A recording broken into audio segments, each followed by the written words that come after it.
Bienvenidos a la edición estival de Pedazos de Historia. A continuación, una de las entrevistas que hemos preparado para estos meses de julio y agosto. Arrancamos una nueva parte de Pedazos de Historia y lo vamos a hacer en compañía de León Gómez Rivas, historiador, economista, teólogo y un gran conocedor de la Escuela de Salamanca. Ese término historiográfico detrás del cual se han englobado desde hace ya algunas décadas a un grupo de religiosos, filósofos, eruditos que desde el finales del siglo XV, pero sobre todo siglos XVI y comienzos del XVII, llevaron a cabo una renovación notable de la escolástica en general y de la teología católica en particular. En esta ocasión, León nos acompaña porque se encuentra en proceso de elaboración de un estudio sobre uno de estos escolásticos de la segunda escolástica, de esta del siglo XVI y XVII, que es el cardenal Bellarmino. Pero antes de que abordemos a este singular personaje realmente muy interesante de esta segunda escolástica, lo que le queremos pedir a León es que nos centre la jugada y nos hable de qué es la escolástica y en concreto la segunda escolástica. León, bienvenido a Pedazos de Historia. Hola, Alberto. Pues es un gusto estar aquí contigo y hablar de estos temas, ya sabes, que me encanta. Pues directos al grano. ¿Qué es la escolástica? Porque de partida, lo que la mayor parte hemos sabido de la escolástica cuando la explicaban es que eran unos aburridos sacerdotes medievales que se limitían a repetir aparentemente sin crear nada nuevo y casi a base de una memoria pura y dura donde no se podía innovar. Eso decían algunos filósofos ingleses, anglicanos, hablaban, no sé si es Hobbes o Locke, del reino de las tinieblas, regnum tenebrarum. Y sin embargo, pues vamos a ver ahora en unos minutos que no eran tan oscuros. Y efectivamente hay una primera escolástica, una segunda escolástica, hay ahora un nombre que está muy de moda porque por muchas razones y por también hasta en estos documentales recientes que he escuchado una entrevista tuya con López Linares, ¿no?, sobre España, Hispanoamérica, la globalización, se habla de la Escuela de Salamanca. La Escuela de Salamanca es una parte o es un origen importante de esa segunda escolástica, pero hay una primera escolástica. Y en esa primera escolástica, ¿cómo se organiza? ¿Cómo se vertebra? ¿Cuáles son los aportes? Pues vamos a ver, venía pensando cómo sintetizar muchísimo, como me has amenazado, hablar qué es la primera escolástica. En mi opinión, la primera escolástica es un resumen o una gran creación de especulación teológica, y el personaje es Tomás de Aquino con su Suma. El fundamento filosófico que está detrás de esa teología es Aristóteles. Hay una circunstancia histórica que es que en ese siglo XII, XIII se recupera los textos originales de Aristóteles que se habían perdido por muchísimas vicisitudes de primero pues la separación de los imperios de Oriente y Occidente, luego el Islam, etcétera. Aristóteles no era tan conocido como Platón. Y resulta que Aristóteles, y entonces vamos a hablar de teología, tiene la clave para entender 3 o 4 problemas fundamentalísimos de la teología cristiana en ese momento, no católica, cristiana, que son pues comprender algo que podríamos decir que a quién se le ocurre hacer una religión con semejantes dificultades teóricas, que es que hay 3 dioses, es decir, 3 personas que son una sola naturaleza divina. Que una de esas 3 personas a la vez tiene 2 naturalezas, porque es hombre, siendo Dios, y que además es hijo de una mujer. Todo esto nos evoca a esos primeros concilios de Constantinopla, Éfeso, en los que estos conceptos se fijaron, persona, prosopón, hipóstasis, pero no se explicaron. Y llega Tomás de Aquino y los explica con las categorías aristotélicas, como digo, de persona, naturaleza. Hay también todo un tema teológico de tipo que se llamaría sacramental, que es lo más difícil de entender, es eso que ahora en la Iglesia católica cristiana es la Eucaristía, cómo pueda ser que en un trozo de pan se pueda creer que está la persona real, verdadera de ese Hijo de Dios, que es hombre y es Dios, pues recurriendo a esos conceptos de sustancia y accidentes, de materia y forma, de acto y potencia. Y con eso, Tomás de Aquino, yo creo que resuelve y deja, por lo menos racionalmente, justificado que esos dogmas de fe verdaderamente sorprendentes se puedan explicar teológicamente. Esa sería la primera escolástica, que además ocurre una cosa muy curiosa, que Tomás de Aquino, al poco de morir, es apartado de la universidad. Es en París. Yo no sé si se llega a incluir su libro, La Suma, en los índices, o no sé si existían entonces, pero se aparta de la enseñanza. Y tienes desde el siglo XIII hasta el siglo XV que la enseñanza de la teología se hace o a partir de un libro que estaba bien, que son las sentencias de Pedro Lombardo, pero que, no sé, venía pensando, ¿qué ejemplo puedo poner de comparar las sentencias de Pedro Lombardo con la Suma de Santo Tomás? Y no se me ocurría, estaba pensando, por ejemplo, pues lo que sería estudiar la historia de España en una enciclopedia Salvat, o ir a la historia de Menéndez Pidal, mucho más consistente. Bueno, pues por alguna razón misteriosa, durante 200 años o casi 300, se estudia la teología con ese manualcillo que son las sentencias de Pedro Lombardo. Y en París, a comienzos ya del siglo XVI, unos dominicos del convento de Santiago de Saint-Jacques, que luego será los jacobinos donde se instalan, qué cosas, ¿no? En sus clases recuperan la Suma y se lleva a la sentencia y se lleva a la Sorbona como forma de enseñar teología. Y uno de esos dominicos español que estaba allí estudiando, que se llama Francisco de Vitoria, vuelve a España, primero viene a Valladolid, y en 1526 saca una cátedra en Salamanca y decide revolucionar el sistema de enseñanza, casi como un plan de Bolonia, ¿verdad?, del siglo XVI, y empieza a enseñar teología explicando la Suma, comentando la Suma. De hecho, pues la forma pedagógica de estudiar teología durante los 200 o 300 años siguientes es hacer comentarios a la Suma. Y muchos de los grandes tratados de esa ya segunda escolástica son comentarios a la Suma de Santo Tomás. Queremos seguir mejorando pedazos de historia en nuestro canal Big One Media. Y para eso necesitamos todo vuestro apoyo en nuestro Club de Socios. De modo que únete a nosotros y así estamos seguros de poder seguir ofreciéndote programas de calidad y además, en algunas de nuestras categorías de socios, nos puedes compartir tus inquietudes en historia y si somos capaces, trataremos de resolvértela. De modo que mira en la descripción de este programa y allí tendrás el link que te va a llevar a esa posibilidad de convertirte en uno de nuestros socios y con ello ayudarnos a seguir mejorando nuestros programas. Primera escolástica, segunda escolástica, que por cierto he dicho 1526. Estamos a punto de celebrar el quinto centenario de que Vitoria llega a Salamanca. Me consta que en Salamanca están preparando esta efeméride. Y entonces esto daría lugar a la segunda. Te estaba escuchando y me imagino a los espectadores diciendo, pues a pesar de todo sí que tiene un poco de aspecto de reino de las tinieblas, ¿no?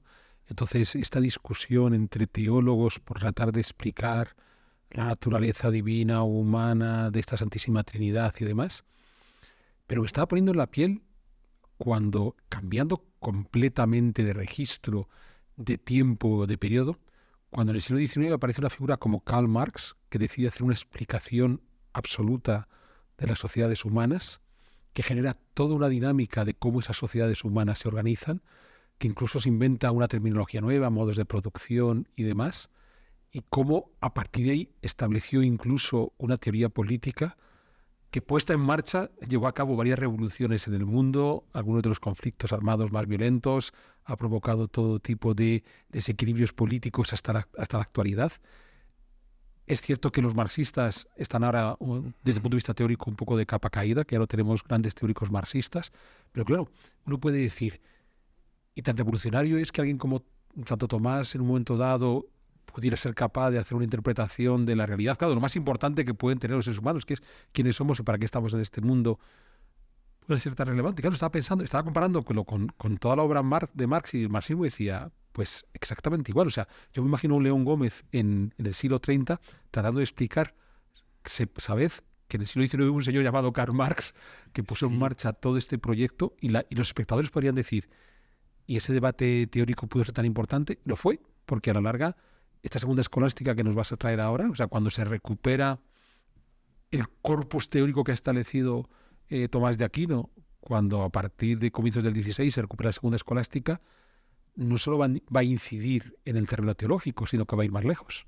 Sí, y ya que me provocas un poco con esta comparación, claro, el problema de esa idea luminosa y inspiradora y atractiva que ha movido tantas personas es que el resultado final lo conocemos y es el gulag, y es la pobreza y es la falta de libertad.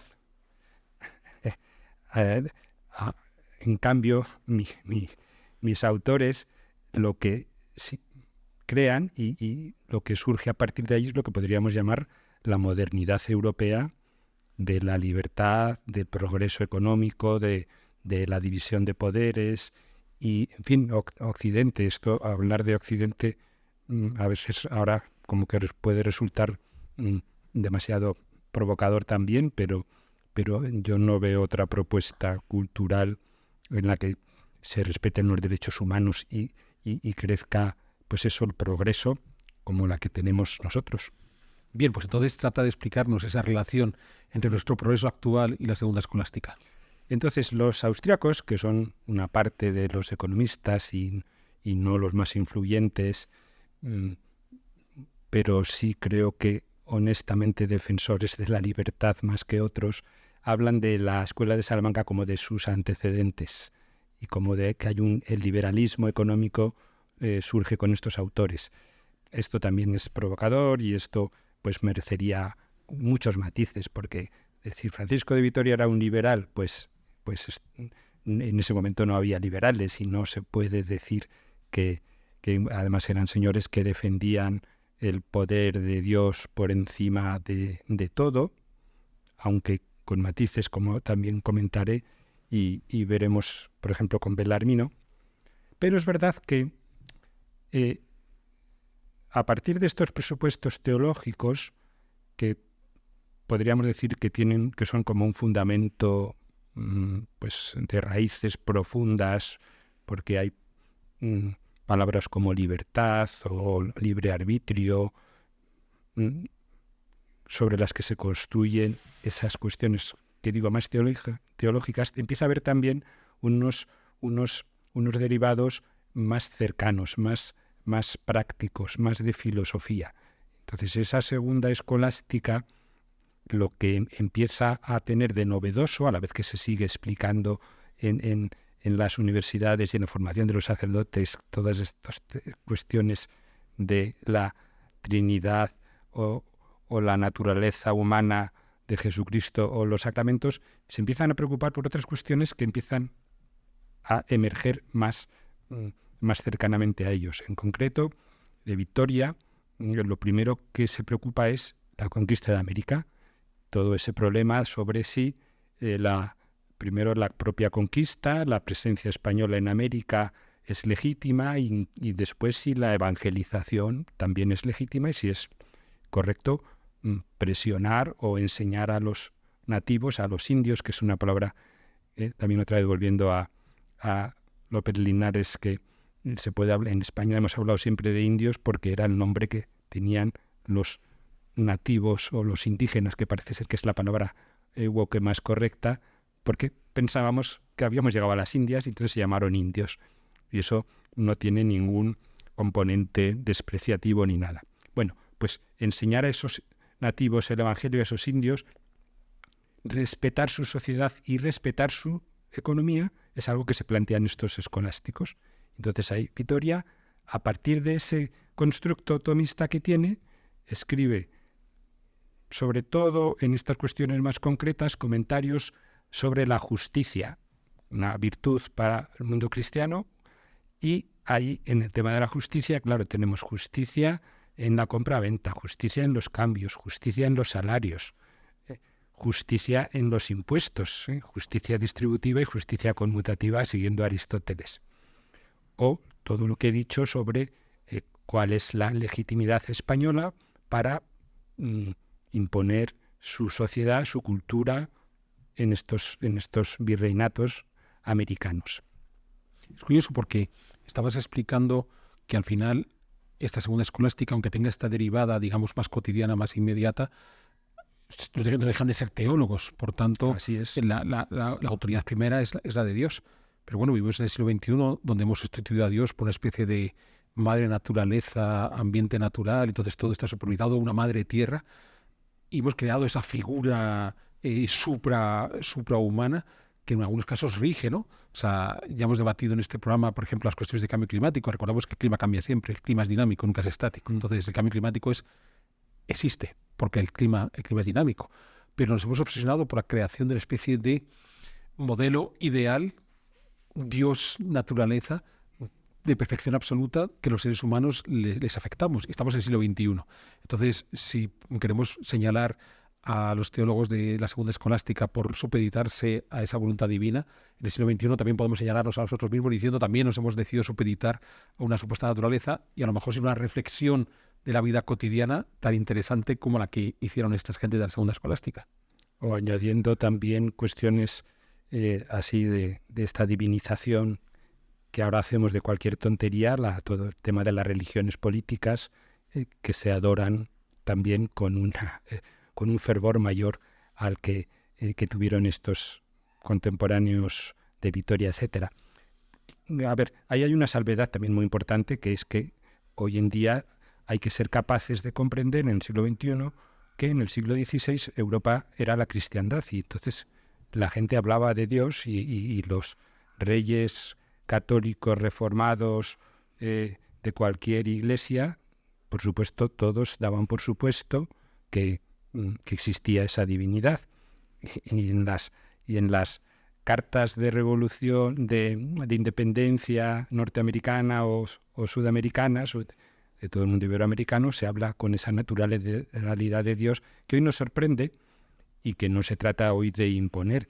Y yo creo que hoy la Iglesia Católica también ha comprendido que tú puedes defender, explicar y justificar tu mensaje en una sociedad en la que ya, aunque le ha costado entenderlo al mundo hasta el siglo XIX, al mundo católico, en la que ya no toda la sociedad es creyente, ni cree en Dios o ni cree en tu mismo Dios. Eso es, no cree en tu mismo Dios. Como acabas de señalar, tenemos religiones sustitutivas de carácter político. Pero vamos a llegar al personaje con el que queríamos abordar hoy, ya llevamos la mitad del programa, sí, que es Belarmino, porque el cardenal Belarmino, quizás cuando uno saca el listado de los autores de esta segunda escolástica y sobre todo en torno a la Escuela de Salamanca, no es de los primeros nombres que viene a la cabeza. ¿Por qué tu interés por Belarmino o al revés? ¿Por qué Belarmino no está de partida en la lista de los principales jugadores que salen en el equipo de la Escuela de Salamanca? Claro, primero de todo que no era español. Eso es importante. Entonces es un italiano y que difícilmente puedes pensar que sea miembro de la Escuela de Salamanca, aunque yo ahora voy a tratar de justificarlo. Sin duda pertenece a eso que estamos llamando la segunda escolástica o la escolástica tardía, porque ahora también se habla de escuela ibérica con sentido está muy bonito, ¿no? Pan-americano, pero siendo jesuita, que también podemos hablar ahora algo de eso, porque los jesuitas en su formación adoptan por completo la enseñanza misma que había llevado Vitoria a Salamanca, que son los comentarios a la Suma. Quizás para entender también un poco quién fue este señor y el papel de estos jesuitas, hay que añadir una novedad que también ocurre en el siglo XVII, que es la Reforma Protestante, y que tú conoces bien por ese librito que escribiste con Fernando, ¿no? Sí, vamos a centrar la jugada. En efecto, la Reforma Protestante, como lo está recordando León, con Fernando Díaz Villanueva hicimos un libro sobre la Reforma Protestante. Belarmino es un hombre posterior a la Reforma, porque es alguien que nace en Italia en 1542, Por tanto, cuando, digamos, tiene ya su desarrollo intelectual, estamos a finales del siglo XVI, ya ha sucedido la Reforma Protestante, de la que nos vas a recordar ahora. Estamos en el mal llamado momento de la Contrarreforma, y ahí es donde se sitúa Belarmino. Vale. Bueno, pues sin embargo, aunque han pasado ya casi 100 años desde Lutero, tienes que, en el aspecto político, Belarmino salta a la palestra porque entra en una polémica importantísima con el rey Jacobo I de Inglaterra, que es un rey, bueno, yo creo que incluso de origen pudo ser católico, porque era Estuardo, y es una cosa llamativa, ¿no? Como los reyes ingleses, muchos habían tenido una formación católica, y que con motivo de esa supuesta conspiración de la pólvora, que es otro, que supuestamente se quería haber matado a todo el Parlamento y haber saltado por los aires, impone unas restricciones a sus súbditos muy fuertes, en el sentido de que prácticamente les obliga a que no tengan que aceptar en ningún súbdito inglés la autoridad espiritual del papado. Y esto lleva a una respuesta muy, muy firme desde Roma, y le encargan a Belarmino, estamos hablando de 1600 y poco, a que responda a esa obligación del rey Jacobo que se llamaba el juramento de fidelidad. Y entonces Belarmino va a recuperar una argumentación que ya estaba en Vitoria por lo menos 75 años antes, y que viene de la Suma de Santo Tomás, y que en parte está basada en Aristóteles, que dice: el poder político, la organización política, es una cosa que está inscrita naturalmente en el ser humano. Es de la naturaleza humana que los hombres se agrupen en sociedad y que ellos elijan a sus gobernantes.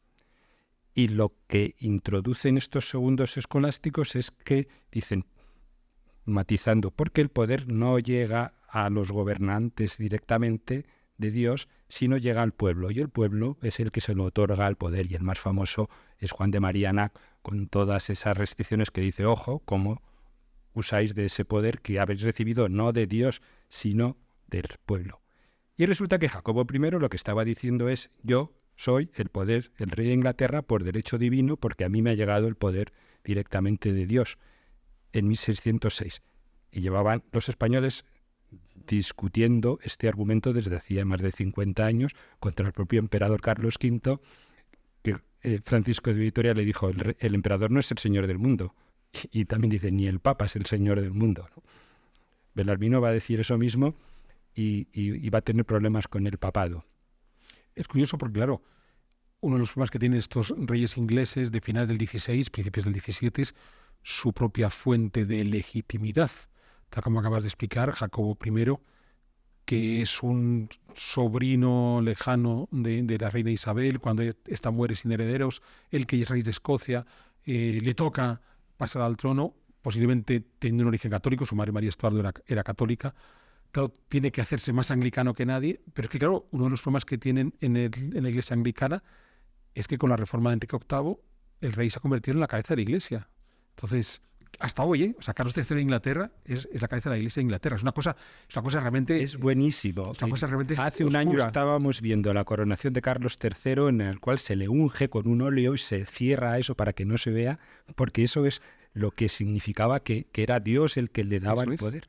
Eso es. Entonces, claro, cuando pensamos en el mundo anglosajón como la cumbre de la democracia, la representación y todo este tipo de cosas, decimos, oye, que en el mundo anglosajón el rey es el representante de Dios en la tierra, ¿vale? Entonces, claro, no nos choca que una figura como Jacobo I, que bastantes líos tenía él consigo mismo, tuviera este tipo de enredos. Pero vamos más lejos en el caso de Belarmino, porque en esa crítica que hace del poder es contemporáneo, y tú lo estás enseñando en los estudios que has hecho. Hobbes, el padre del Leviatán, ¿no? Hobbes, que recordemos, es un teórico de la política inglés favorable a la monarquía absoluta. O sea, Hobbes no está contra la monarquía absoluta, considera que es la solución. Hobbes bebe de Belarmino precisamente para darle la vuelta. Así es. Hobbes y también Filmer, que también que escribe un libro que se llama El Patriarca, que son dos obras que justifican el poder divino de los reyes, ¿no? Y los dos critican esa teología jesuita que también es famosa por Suárez, que están diciendo lo contrario, que es que el poder llega, sí, efectivamente de Dios, y son personas creyentes y creen que hay una autoridad divina que se la otorga, pero a los ciudadanos. Y son los ciudadanos los que, con restricciones, como decía antes, y con la necesidad de respetar las leyes que ellos llamaban leyes divinas, pero también las leyes humanas, es decir, un gobernante tiene que respetar sus propias leyes que él ha promulgado y eso sirve para entonces y sirve para ahora, ¿no? Porque si no pierde la legitimidad. Entonces lo que estos señores se plantean es cómo sería la manera de desposeer del poder al rey, y eso pone muy nerviosos a los reyes. Sobre todo, claro, todos estos reyes que estaban justificados a sí mismos sobre esa divinidad directa. O sea, que estás diciendo, porque así después aquí en Big One lo pueden extraer como titular de estos que ponen en Instagram y en TikTok, que aquellos teóricos que fueron capaces de reflexionar sobre los límites del poder, la necesidad de darle límites al poder, son una serie de teólogos católicos, y los que son abanderados del poder absoluto son los anglicanos. Pues sí, con luego matices que se van haciendo por el paso de los siglos, pero inicialmente sí. ¿Qué es lo que les preocupaba a los anglicanos y por eso el papel de Bellarmino? Porque ellos dicen que los católicos jesuitas que dicen que el poder viene de Dios al pueblo y que con limitaciones, pero dicen también, ojo, porque el Papa, sin embargo, sí que tiene una potestad indirecta sobre los reyes. Esto hoy la Iglesia creo que ya no lo sostiene con esa rotundidad, pero entonces sí. Y eso significaría que en algún caso, por ejemplo, si un rey atenta contra el peligro de la salvación de sus súbditos, haciéndoles que sean herejes desde el punto de vista de los católicos, el Papa puede dictaminar una excomunión contra ese rey. Claro, digo yo que a Jacobo le daría lo mismo, puesto que el Papa era él. Pero, sin embargo, eso le puso muy nervioso y eso generó toda una controversia en la que participó Bellarmino. Esto ya es en el final de su vida, que quizás, pues bueno, como todos estos programas, Alberto, no nos da tiempo a verlo con la calma que querríamos, pero déjame que dé un poquito de marcha atrás para... Sí, adelante. Para hablar entonces vamos a Bellarmino, sí. De lo que me estabas diciendo de Bellarmino. Hemos visto por qué fue famoso en ese final de sus vidas y en este aspecto de la teoría política y de las controversias, pero lo que yo quería era entonces justificar si se puede o no decir que era un doctor de Salamanca o un segundo escolástico. Y entonces los argumentos que yo creo que se pueden demostrar es, pues él es eso, un jesuita italiano que va a estudiar en el Colegio Romano de los Jesuitas en los años 60 del siglo XVI, ¿no? 1560. ¿Qué se estudiaba en el Colegio Romano de 1560? La Suma de Santo Tomás. Los comentarios, algunos directamente, él cuenta en su biografía, los de Domingo de Soto, el de Justitia Diure de Domingo de Soto, que, paréntesis, Vitoria no publicó nada en su vida, fueron sus discípulos, Domingo de Soto fue más listo y publicó esos textos. Y esos textos se convirtieron en manuales de estudio en muchísimas universidades y muy particularmente en todo el siglo XVII en los jesuitas. Y los jesuitas habrá que ver hasta cuándo dura ese magisterio, y ahora de repente hago un salto al siglo XVIII. Claro, es que los jesuitas en el siglo XVIII son expulsados, son extinguidos, sus universidades se cierran, con lo cual eso se corta. Pero ahora vamos al siglo XVI. Entonces, Bellarmino en Roma pues estudia esos manuales, esa doctrina de la segunda escolástica, y con profesores y compañeros como puede ser Juan de Mariana, Leonardo Lesio, Francisco Suárez o un profesor muy interesante y poco conocido, Francisco de Toledo, con lo cual Bellarmino conocía perfectamente y luego él enseñó esas mismas cuestiones de la Suma. O sea que sí, era un segundo escolástico, que podríamos decir en términos así generalizando que era de la escuela de Salamanca porque recibió esa educación de discípulos directos de la escuela de Salamanca. Discípulos directos, digamos, de Vitoria. O sea, sí. Aquí la bisagra de todo es Vitoria. Sí, Vitoria tiene un papel muy importantísimo en este nacimiento de esa escuela de Salamanca y me parece legítimo. hablar de escuela de Salamanca, igual que también puedes luego hablar más generalmente de esa segunda escolástica iberoamericana, porque lo mismo que se empieza a enseñar esa escolástica en Roma, en el Colegio Romano, también se enseña en el Colegio de San Pablo de los jesuitas en Lima, en las universidades civiles de Lima y de México. Por lo tanto, es una doctrina universal y no me puedo aguantar que diga toda esa tesis que tienen jesuitas del siglo XX y españoles como Manuel Jiménez Fernández, que dicen verdaderamente el origen más fundamental, que no es que sea, digamos, la bandera última de las independencias iberoamericanas, es esta doctrina de los jesuitas, que es de la segunda escolástica, diciendo que un rey es legítimo si recibe el consentimiento del pueblo. Y José Bonaparte es un rey ilegítimo, y en toda la América Latina, que tú conoces también, pues lo que hay inicialmente es una repulsa a ese gobierno ilegítimo y ese color azul, Borbón, que tienen muchas banderas en Centroamérica. Fue ese primer estallido para rebelarse contra con un argumentario de hacía 300 años, ¿no? Que curiosamente, si se hubieran quedado en las formas pactistas de Suárez, les habría ido mejor. Quizás el problema de las independencias es que muchos de los próceres traicionaron esa tradición escolástica. Pues yo estoy muy convencido de eso, y esto... La que acabamos de montar sí. En un minuto aquí en esta mesa. Sí. Pero es que esto, lo mejor de todo es que yo lo he leído a profesores argentinos, que son los que reclaman esa filiación suareciana en su propia independencia. Bien, tenemos que ir cerrando ya este programa, sí. Pero hay dos cosas que has apuntado y que me gustaría que pudiéramos tratar antes de terminar. Por un lado, volviendo a la figura de Belarmino, esos roces que pudo tener con la autoridad papal, alguien que incluso tenía un parentesco con uno de los papas, o sea, que no es alguien ajeno a la curia romana.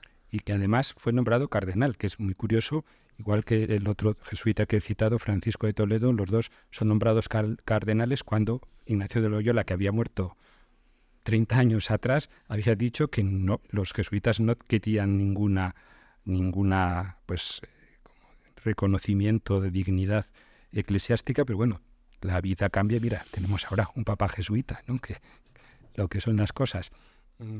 O sea, que él es cardenal, trabaja porque era un personaje muy listo, muy eficiente. Aparte de estas facetas que hemos visto así como más laterales, pues él escribió cuestiones de teología, de espiritualidad muy poderosas, y estuvo también muy en primera línea en una batalla teológica que es ese problema de la Reforma sobre la gracia, la salvación y todas las disputas, ¿no? Entonces, esa cercanía con la jerarquía de la Iglesia no le impidió poder decir con claridad lo que pensaba respecto a cuáles eran esos límites del papado en su influencia sobre el poder político, ¿no? Vale, y una segunda cuestión, y esta ya es la última que te planteo. Sí. Cuando has dicho la extinción de los jesuitas en el siglo XVIII, de alguna forma puede ser el parón al desarrollo que había conseguido establecer toda esta escolástica. Sí. Es en esa extinción, y por tanto hay que poner el dedo acusador una vez más sobre los reyes ilustrados en el momento de desmontar no solamente el corpus teológico, sino toda esa cuestión más política que había desarrollado la segunda escolástica. Hombre, es muy difícil, ¿verdad? Antes hablábamos de qué pasa en el siglo XVIII para que colapse todo. Pero una de las cosas que pasa, yo sí creo que es esa, porque los colegios de los jesuitas eran de los pocos lugares universitarios en los que se enseñaba una filosofía y una teología pues viva, no rancia en ese sentido crítico y seguramente legítimo que tuvo para otras universidades, ¿no? Y sí, esos personajes, claro, porque le decían a Carlos III lo mismo que le habían dicho a Carlos I, el emperador, o al rey Jacobo de Inglaterra. Usted no tiene todo el poder recibido directamente de Dios. De modo que todo monarca que aspira a ser autoritario se quita de encima a los críticos rápidamente. Claro, exactamente. Muy bien. Pues León, muchísimas gracias por acompañarnos en Pedazos de Historias. Yo les invito a que rastreen en Internet. León ha publicado mucho, y además libros breves y muy didácticos, León Gómez Rivas. Busquen sus trabajos, sus artículos, por si quieren profundizar más en este terreno de la segunda escolástica, la Escuela de Salamanca o algunos autores concretos como el que tratábamos hoy, el cardenal Bellarmino. Y en cualquier caso, yo les invito a que nos acompañen en futuras ediciones de Pedazos de Historia.